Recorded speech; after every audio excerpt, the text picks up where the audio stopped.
ati kootii ani keeti jedhanii waadaa walii galu qaamaan biyya alaa waan jiraniif karaa dhuunfaa isaaniidhaan yeroo itti waadaa waliin seenan ni jiraatu jechaadha. Hojiiwwan afuuraa waliin hojjechuu tokkoon kaadhimamaa fi kaadhimamtuu. Gaabiraatti immoo gaa'ela kana hiikuun ni heeyyamamaa. Gaa'ela hiikuun ni heeyyamamaa.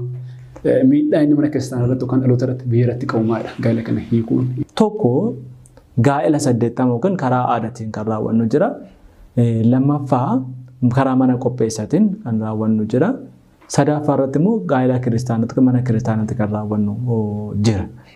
Kadhannaa maatii hin taasifne yoo ta'ate, kitaaba qulqulluu akka maatiitti hin dubbisne yoo ta'ate, haadha manaa keenya faana kan kaleessa morma walitti harka walitti marannee morma keenyan harka wal jalaa kan hin baafne. Qorumsi guddaan gaa'elaan booda jiru maalidha? Akkamitti immoo keessa darbama? Iccitii manaa baasuun kun qorumsa guddaa ta'e jettee jechuun mana keenya. Iddoo hundumaa jira kun baadiyyaaf magaalaa miti. Rakkoo namoota hedduudha waan ta'eef. Ati kootii ani keeti jedhanii waadaa walii galu qaamaan biyya alaa waan jiraniif karaa dhuunfaa isaaniidhaan yeroo itti waadaa waliin seenan ni jiraatu jechaadha. Hojiiwwan afuuraa waliin hojjechuu tokkoon kaadhimamaa fi kaadhimamtuu. Gaabiraatti immoo gaa'ela kana hiikuun ni heeyyamamaa. Gaa'ela hiikuun ni heeyyamamaa. Miidhaa inni mana kiristaanaa irratti yookaan dhaloota irratti biyya irratti qabumaadha. Gaa'ela kana hiikuun. Tokko gaa'ela 80 yookaan karaa aadaatiin kan raawwannu jira. Lammaffaa karaa mana qopheessaatiin kan raawwannu jira.